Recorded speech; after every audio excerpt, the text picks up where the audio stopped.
Yes, the live show of 2022 on UK Health Radio.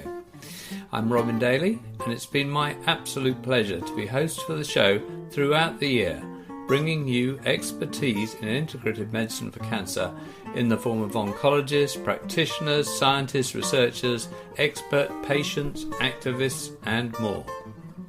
This last week of the year is no exception, as returning to the show, I had the Scientific Director of the Alliance for Natural Health, Rob Verkerk, as my guest, speaking about a fascinating topic, energy medicine, or frequency medicine as it's also known.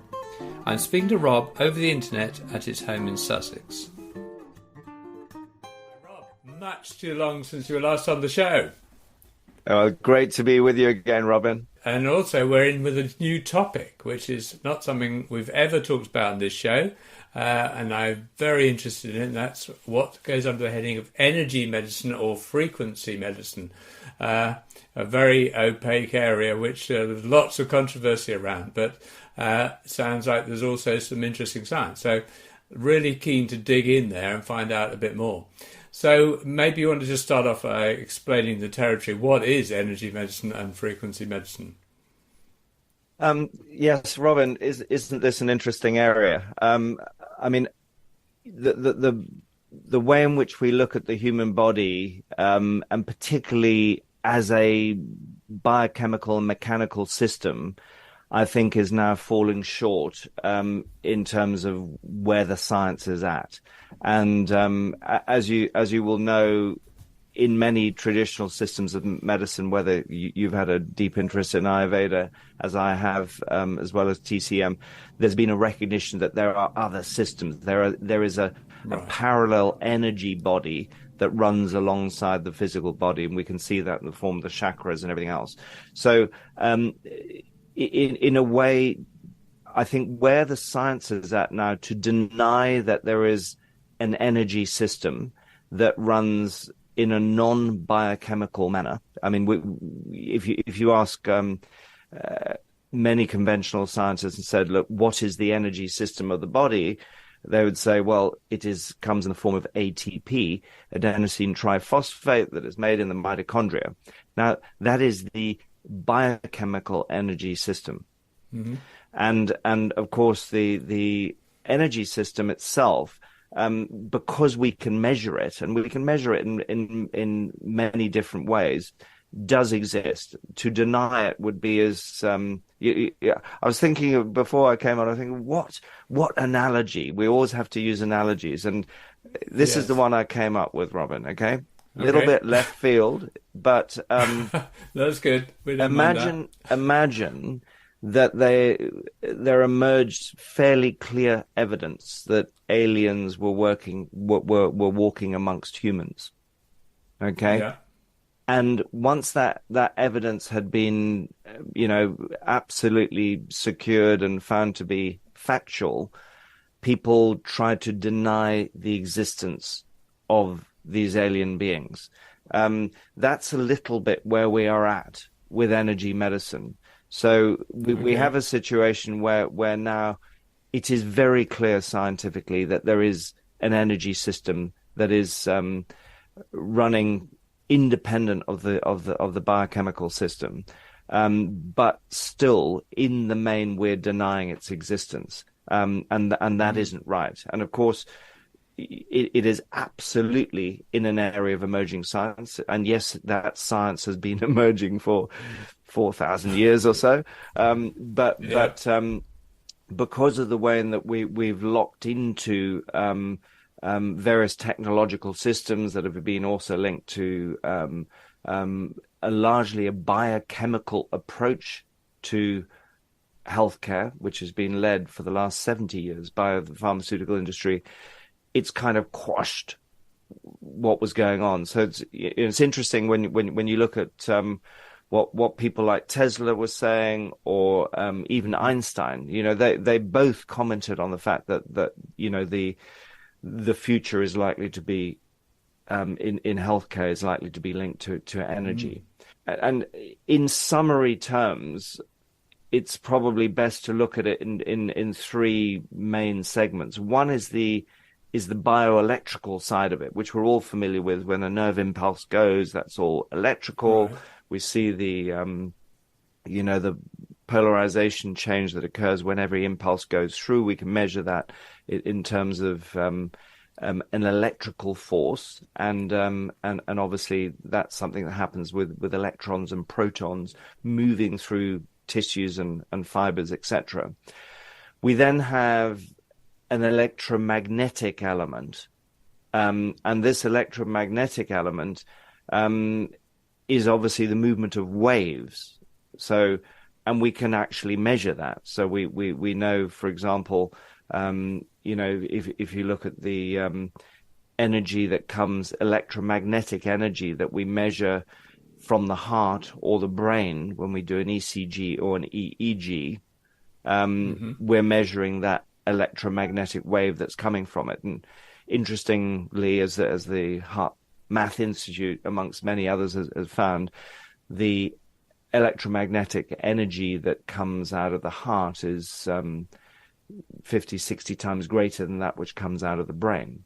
Right. Even at the what we know from electromagnetic and electrical energy in the vagal nerve, the 10th cranial nerve, that is one of the most important nerves in terms of connecting the central nervous system, the brain, to the other parts of the body, the gut, the cardiovascular system, etc. 90% of the communication goes in the direction back to the brain.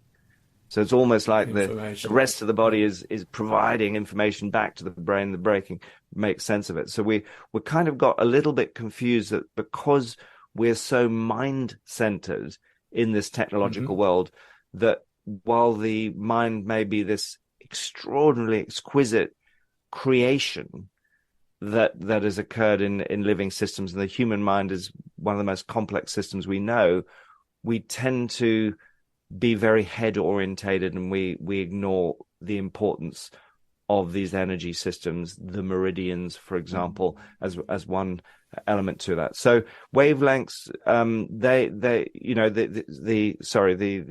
electromagnetic energy, we can measure the wavelength, the amplitude, we can measure the frequency, the number of cycles per second. We can measure the energy coming out of it, that we can measure in terms of Gauss, so we know it's happening. And of course, we've also known that many people can actually see these energies. Not everyone sees them, but people can see auras, and that now can be confirmed by different measurement devices. The third area, which is really the realm that healers, and we've always had healers. There was a famous one a couple of thousand years ago that's had a big impact in many Western and other cultures. I think his name was Jesus Christ. He was apparently a healer. But healers work with subtle energies, and these, we only call them subtle energies because we can't measure them with the devices, but we know that they occur because we can see effects from them. And Tiller was amongst one of the scientists who, in fact, I've had a connection with some 20 years ago when we were looking at some of these issues, who did prove the existence of these subtle energies. And of course, hands-on healers, crystal therapists, you name it, they're all working with subtle energies. And nearly everyone can actually feel them if you put a little bit of time and effort into it. This idea of rubbing your hands and then starting to feel, particularly because your heart emanates so much, you can actually start to feel there is something there when you're close to it, which you can't necessarily do if you don't, if you like, get into the zone. And obviously people who see and feel energy have that heightened sense of perception towards those subtle energies. So, and of course, when we talk about frequency medicine, what we're often talking about is equipment, machinery that can be used that actually works with the energy systems of the body. And it may be that they can read the energy. It may be that they can induce microcurrents, electromagnetic waves, and or subtle energies into the energy body of the human, and then they can also communicate, because energy is effectively a system that carries information. The most important part of it is the information. It can communicate with particular tissues, organs, and other systems, and deliver information back. So a lot of the frequency machines, ones developed by Raymond Rife, Royal Raymond Rife are particularly well known, are able to do that. They can send energy out, communicate with it, and get an energy response back, and try and develop some coherence. So within that kind of model of energy medicine and frequency medicine, disease, instead of becoming a biochemical imbalance that gets fixed with pharmaceuticals, is really an energy system imbalance that can be fixed by re-establishing coherence in the energy systems. So that's, just by way of summary, a little intro. Yeah, fantastic. So a very different way of looking at the body and health, basically. It's a whole different viewpoint, isn't it? It is. So when you say energy medicine, what we're talking about is working with the energy systems of the body rather than that we're using energy. We may be using energy, but not necessarily. I mean, I say that because, of course, radiotherapy is using energy, but maybe doesn't fit into the category of being energy medicine. It doesn't really, because it's using a toxic electromagnetic frequency to kill, much in the same way that a chemotherapy agent can kill.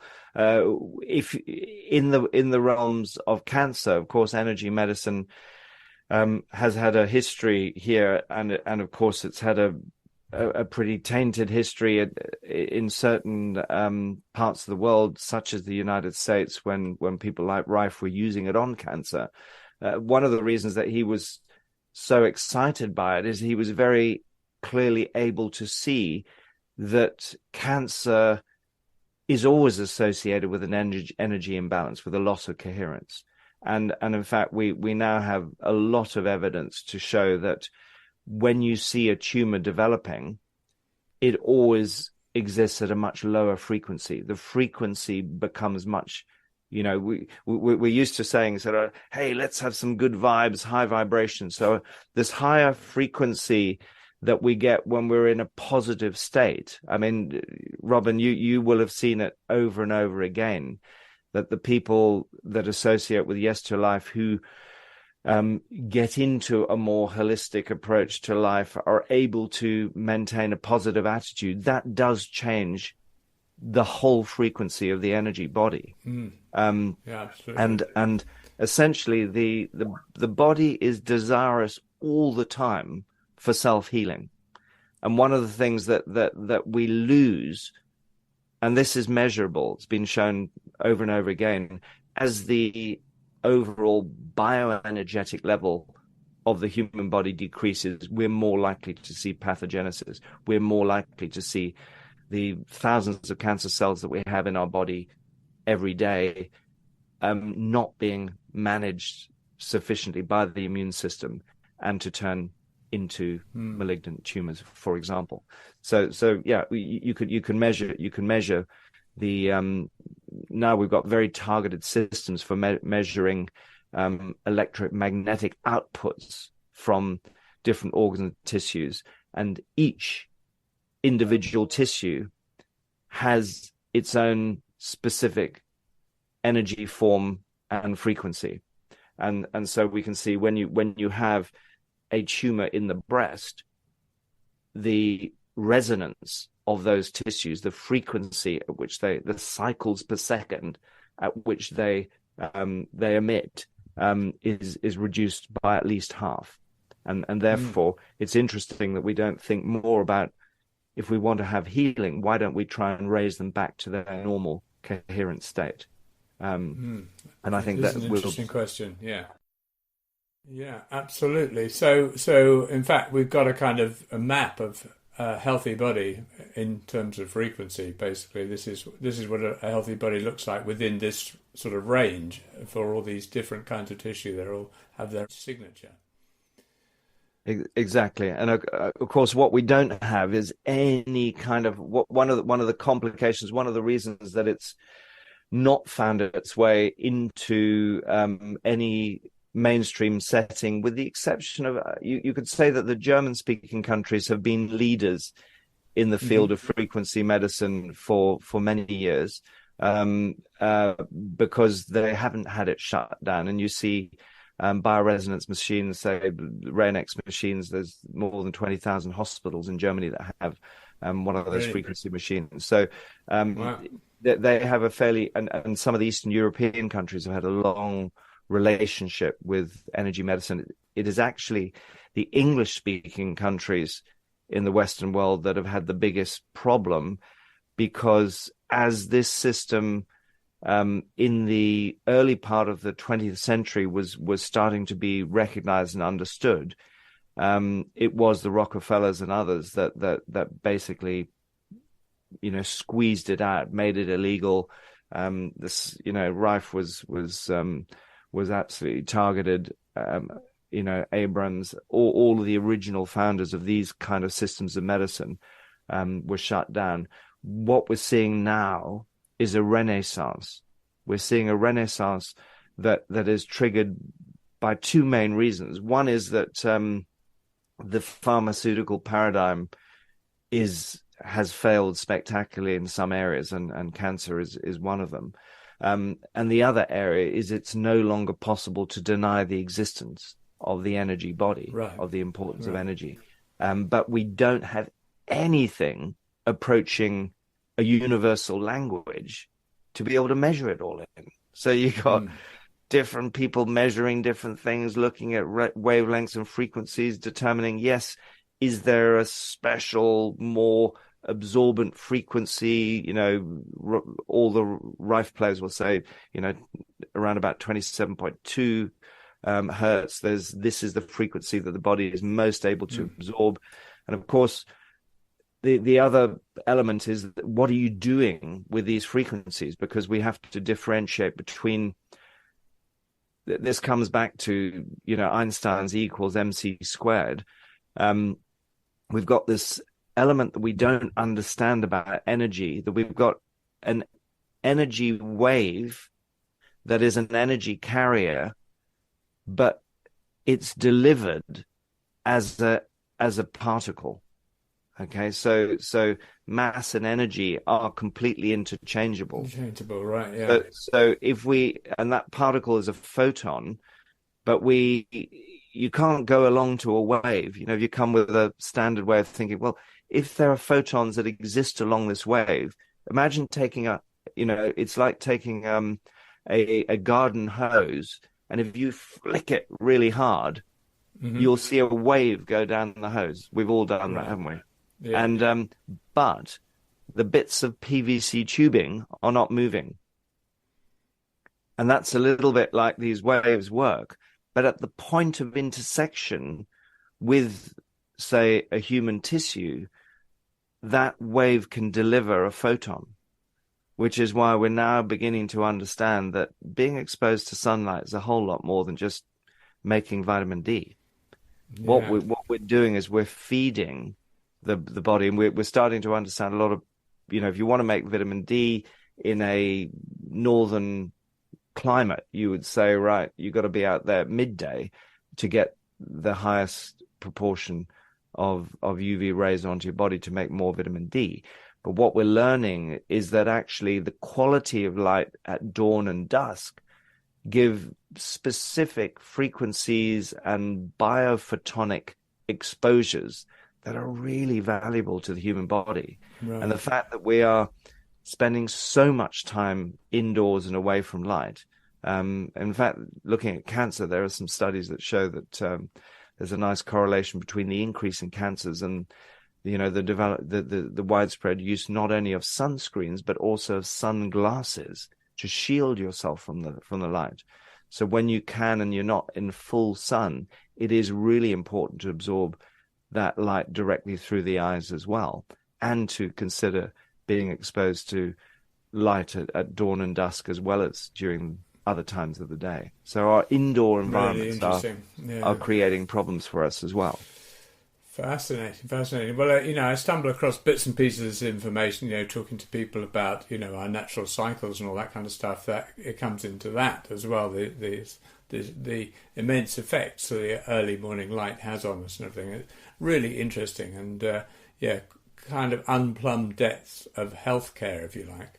Well, connection, just one more thing on that line, Yeah. just to say connection to nature. I know you know that this has been a huge part of our work. It's kind of what we do in the Alliance for Natural Health. But the process of going into a forest system, Shin-Yoku, Japanese forest bathing is some of the most developed science in this area. Is worth having a look at. But what we do when we ground is we connect our energy body to those of a much, much bigger system. And of course, that bigger system is the planet Earth. So, and we know, as we understand more about Schumann resonances, there is a huge amount of energy being released by the Earth itself. But within a living system, such as a forest, we get exposed to a huge amount of it. And some of that is biochemical, as well as all the different, vapors that the forests and the fungi are releasing. But a big part of it is energy. And now there's some interesting studies to show that if you meditate in a forest, you will massively accelerate the benefits of that meditation. So, in fact, there's one study that shows that a 10-minute meditation with your back to a tree in a forest can deliver effects that are measurable within the human body for 30 days. So, again, Wow. it's just a reminder that if we connect to those biological ecosystem effects and the bioenergy from those systems, we can also develop more coherence within our own energy bodies. So the kind of the energy medicine lens, if you like, affords a rationale for a lot of the common sense things about what are healthy things to do. It actually gives us an understanding of why there's such common sense. Work out outdoors, very clear evidence. No one's really fully understood why, but working out outdoors has many, many, many more benefits than working out in a gym. Almost certainly the bioenergetic communication that occurs between the human body and that natural system is a big part of it. Okay, so down to the actual energy medicine or frequency medicine, what's included then? Well, when you look at frequency medicine machines, there are every possible conceivable type of machine out there, and it's worth. Yes. If you think about a TENS machine that people will use, for pain relief, that is a microcurrent machine. So that is a form of frequency medicine, but it's working with the really primitive, I shouldn't say primitive, but it's working with just a part of the overall spectrum of frequencies that are within the primarily the electrical domain. And less so in the electromagnetic domain. And of course, I should raise at this point, when we're looking at frequencies and wavelengths and energies, you will know that, sound therapy, one of the reasons we're all interested in music and harmonics is part of that energy system as well. Right. Our interest in art and color, which is why that turns into color therapy, is another expression of the way in which particular, wavelengths emerge from different colors and make us feel different, which is why color therapy can also be important. So you can have the microcurrent, and in essence, they are often best for muscular pain. Why? Because the muscular systems are very dependent on electrical potentials. So the nervous system works on that. So So that's one of the reasons we can see a lot of benefit from those. But they don't travel so deeply into the body, and they don't work. They work in a very, very different way. And of course, because this is very much an emerging field, we don't understand very much about exactly how they work. And of course, some of the most intriguing science that's beginning to show us the depth at which these energy systems work come down to looking at how, for example, if you look at the way if you look at DNA, the genetic material of all animals, how that's built up from nitrogenous bases, we know that there are specific ways in which the four nitrogenous bases of DNA are pulled together, and they have this specific attraction that has now been proven to be independent of any of the environment or the chemistry that's around it. So we know there is an intrinsic, energetic, almost like a telepathic communication that starts to assemble DNA. And the more you look at that, the more you look at a whole lot of processes, for example, that control the endocrine system, probably are controlled more by an energetic system than a chemical system. So we look at the chemical system as the element we can see and we can measure, because we can measure it very easily through a biochemical test. But that seems to be more the product of the initial interaction that has created the life. So that's you know, it's not that difficult to move from thinking that if the energy system precedes the biochemical system, that's probably why there's been this notion of an understanding of a human soul, because that is to a degree of reflection of the energy body that is pre-existent, and we know that system exists. You know, there's the work of Becker and others that's shown that if you remove the limb of a salamander, the system that causes it to grow back in exactly the same form is actually due to a electromagnetic framework that allows the body to take that form. And obviously you see it when people have had amputations and others who still have feelings that cannot really be explained by the existence of the nerve, because the nerve isn't there anymore, that may be linked to a subtle energy communication. So and of course this opens the door to the quantum realm, which is also this notion of a non-local effect. So when you look at limb removal and the fact that you still get feelings, is that a non-local effect that's being communicated from the energy body back into the physical body? And of course, strangely, there is a link between that and this other notion that we know has always gone on, which is distant healing. So we know that there are certain individuals who have this extreme capacity to recognize a condition or disease from someone who then don't have a physical presence with. So that is another expression of the fact that this quantum reality exists alongside the four-dimensional reality that we live in, that we don't have a clear or consensus scientific understanding of as well. Mm-hmm.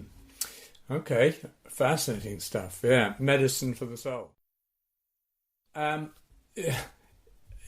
mean, I've looked into Rife quite a lot years ago, because I thought it's fascinating stuff what that guy did. I mean, we could do a whole show on Rife easily, but we'll have to just mention him in passing at this point. But it became clear to me that whereas he seemed to me to be genuinely onto something, he got attacked to death for it. And after his passing, of course, the whole thing got into this realm of a kind of black and white, polarized arguments, and the actual useful information got quickly just lost in a maze of attack and defense.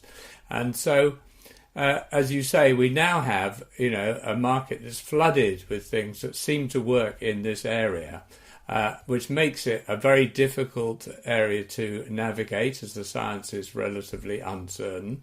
And you just have this mass of things out there that claim to do this, that, or the other. How on earth does someone with cancer navigate this in order to avoid wasting lots of money and in order to find something that might help them?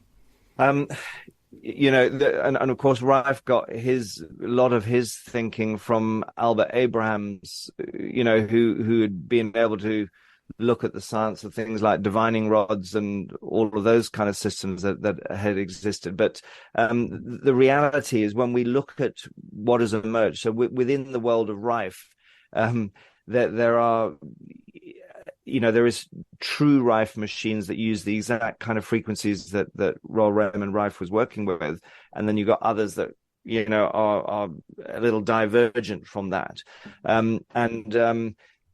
In essence, my only advice that I think we can realistically give patients with cancer would be that they deal with a practitioner that has extensive experience with one or more machines, that is used to getting positive results.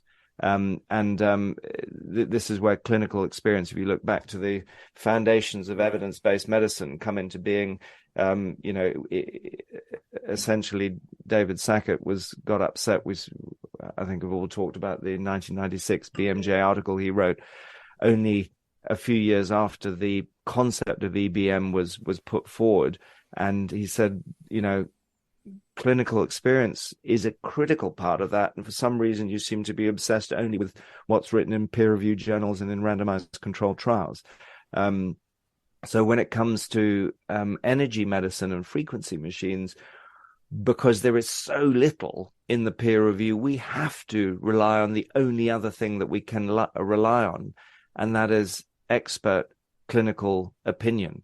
And there are, the reason that there are so many different kinds of Rife machines out there, despite what happened to Royal Raymond Rife, is because there are enough people out there who say this stuff works. And if this stuff works, we're going to make machines and we're going to sell them. You can buy a Rife machine from anywhere between, £500 and, £20,000. And there are people buying these machines, and there's some very serious practitioners buying these machines. Can they be used to the exclusion of other systems? My sense is probably not, because we, just as you can't just use energy, most people can't just use energy and then stop eating. One of the reasons why we need to eat is we need to feed the physical body as well.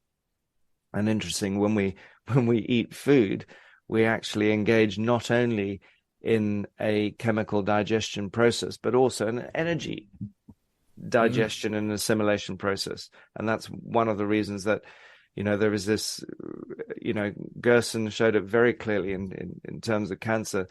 If you're using whole foods of a particular form and you deliver large amounts of it in the form of juices, you are able to often get some very positive benefits. Now, that benefit is unlikely to be only the result of the biochemical inputs that you're delivering into the digestive system. So real food is, because real food carries a bioenergy with that chemical energy, has got to be a big part of the healing process. So yes, and in fact, there is also emerging evidence to suggest that even people who engage with conventional cancer treatments in the form of radiotherapy or chemotherapy can get an enhanced effect by using energy medicine alongside it, because they're working with the coherence of the energy body alongside the physical body. So that self-healing mechanism that's so important to get under control in cancer is facilitated by that process. and is also incredibly important when you're taking conventional medicines, which of course are a massive challenge to the system as well. We've got to heal from that. Correct. So, great. Okay, so I mean, in a way, the situation we have with kind of Rife technology, to take one example, which is that, you can go out and buy one which says it does exactly what Rife did. That makes sense from one point of view, in as much as he had spent a lifetime pursuing this and had got to finding some things that seem to be genuinely to work, to be helpful. But on the other hand, of course, that was a very long time ago, and what he was doing as cutting-edge science with massive investment is actually almost on your iPhone these days. So he wouldn't expect it to be the same now. In a way, things have moved on. What's possible has moved on. So I think the other area is light therapy, that we could loosely call light therapy. Is a huge amount of work. Obviously, much of that really advanced when Fritz Alfred Pop rediscovered, because biophotons were first discovered in the 1920s, and then that was pushed underground, and it is this recognition that very low levels of light are produced from all living systems. So every single cell is producing, and in fact, every single organelle is producing a certain frequency of light. One of the interesting things is that the amount of light that's emitted, if you look at bioluminescence as one example, that doesn't necessarily relate to the quality of that light, or the light that the light that it is or isn't producing.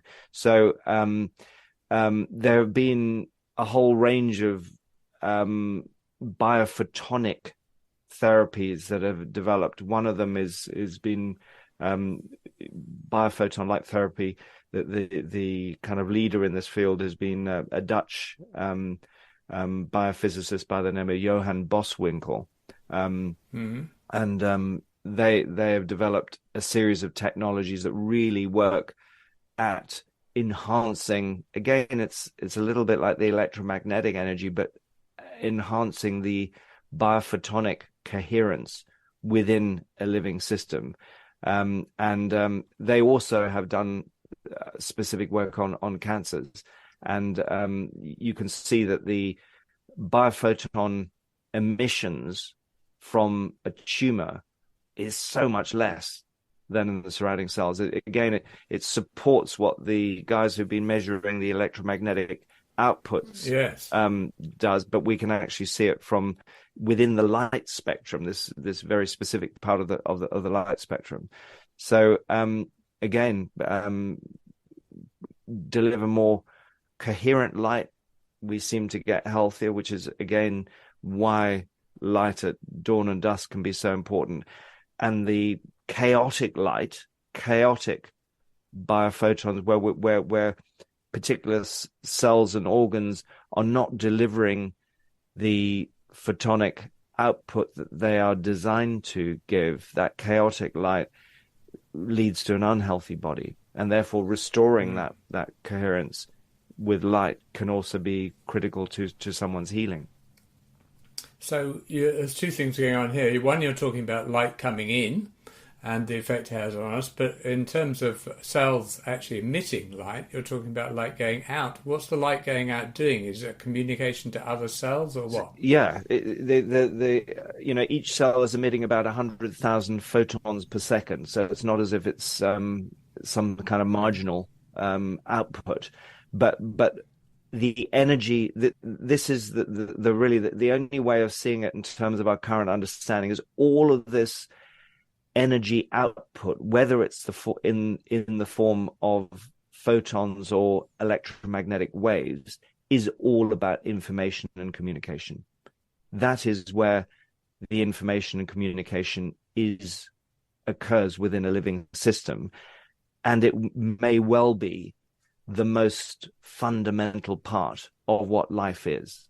We've kind of, in the mainstream view, we've got to this idea that life is about the genome producing instructions to the body that makes this thing living. Actually, that isn't a sufficient explanation. And it also doesn't give us the explanation of the chicken and egg problem we have of how this, DNA managed to assemble itself in the first place. And so now we move to an understanding that energy probably underlies this very specific formation of the DNA polymer, again, we found even from a straight sort of biochemical point of view, more than 98%, probably more than 99% of the DNA is non-coding. What the hell is it doing? We used to call it junk DNA. Increasingly, is it really right? Yeah, we increasingly see that it probably has a huge amount of information. Our entire Akashic record is probably stored on it, which is, again, something that science is trying to explore and understand. And of course, one of the things that's understood is this idea of non-local effects. So quantum biology is now an emerging part of biology, and it's absolutely part and parcel.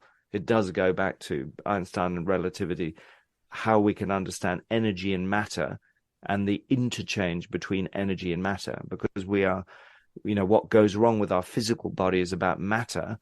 How can we ever do that if we understand relativity without considering the energy component? And frankly, that's why the last 70 years has got us into a certain amount of trouble. And that's why I'd also argue that energy medicine ain't going to be a fad. It's not going to go away.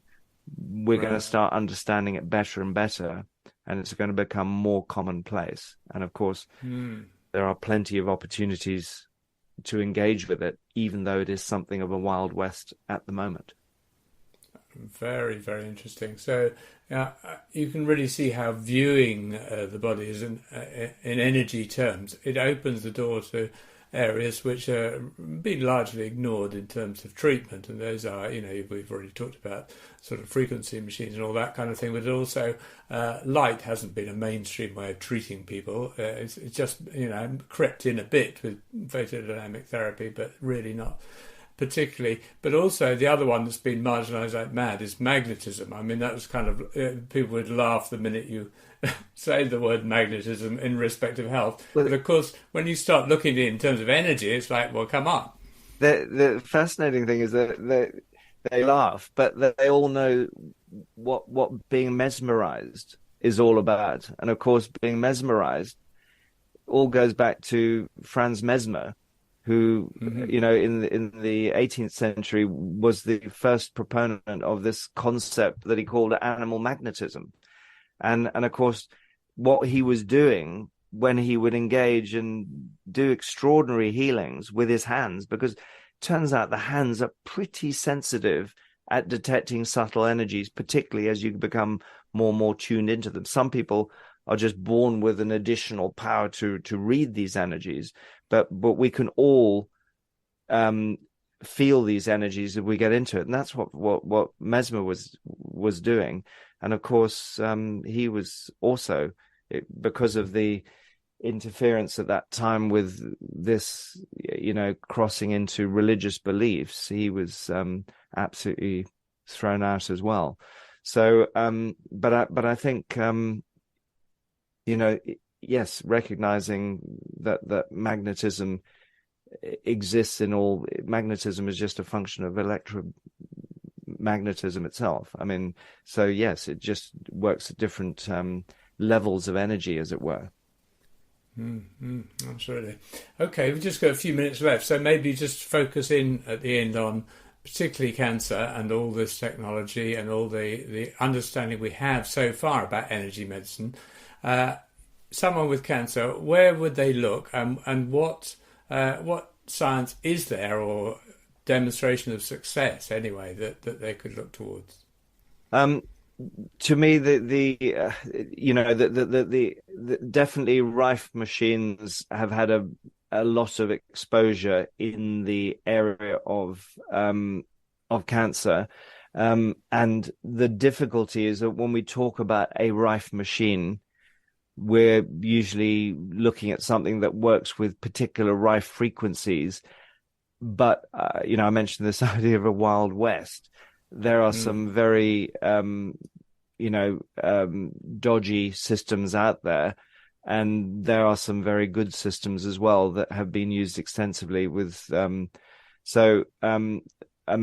of the systems that we've been looking at quite closely are the systems that have been produced alongside Dr. James Bear in Canada, that have been used quite extensively on cancer patients, and they have very specific readings that they have been doing, looking at how people where they have much lower frequencies from particular tissues that have become tumorigenic, have developed metastases, how the use of that machine can elevate the frequency of those tissues, and that elevation of frequencies associated with remission. And that becomes very interesting. Trying to get that published in a peer-reviewed journal because of the fact that this poses such a major threat. I mean, my sense is that the pharmaceutical industry that still control the agenda, control the treatment agenda in the peer review, is well recognized, which is why they have to push it out. And they've created these labels like pseudoscience. So, even if you look up any of these, Fritz Albert Pop, Mesmer, they're all considered pseudoscientists instead of being recognized as scientists who are probably ahead of their time. Yes, I think that's one area, and I also think Boswinkel and the work that he's been doing with biophotonic therapy is really interesting, and they have done a lot of the practitioners. So these are particular practitioners who are trained in that system, that modality, those machines, and the third aspect would be looking at the human beings that have established a reputation for being incredible healers. Because it may be that the right kind of human being can do even more than a machine can do, because just in the same way that the forest can be sensitive to the energy of an individual, and you could potentially take technology out of it altogether. So that there is a bit of a Bible in that field. Donna Eden's book Energy Medicine is a good place to start. Written, I think, originally in 1998, updated in 2008. It is a classic on energy medicine, and I think that is a really great book to start to understand. And Donna herself, is one of these people who since she was a child could see auras and read energies, and she can deliver energies. So not everyone can do that, but where you are able to find a practitioner healer, energy healer, who does that, and there are plenty of them in every country, if they've had specific experience in cancer, just like the people who've had specific experience using frequency machines with cancer, they're the people you need to see. I wouldn't be seeing people who don't have extensive clinical experience with cancer, because you really don't know what you're going to be dealing with. Right. Okay, great advice.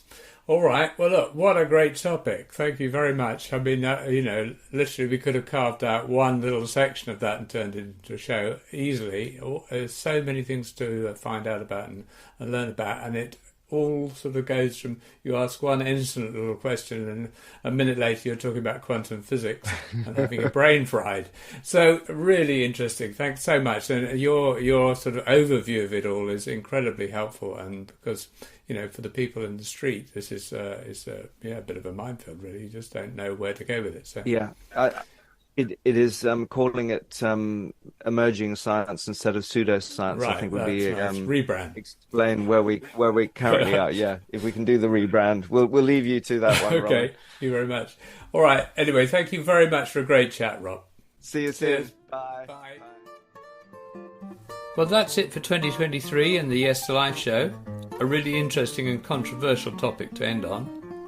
I look forward very much to joining you again in the new year. Yes to Life has some great plans in the making for 2023, so do keep tuned. One easy way, apart from listening to the show that is, of course, is to sign up to the Yes to Life newsletter, which you can do using the sign up button in the footer of every page of the charity's website, which is yestolife.org.uk. So that's YESTOLIFE, yestolife.org.uk. And while you're there, have a look around at the many things that Yes to Life has on offer for people with cancer. Many thanks for listening this year to the Yes to Life show on UK Health Radio, and my very best wishes for a happy and healthy new year. Goodbye.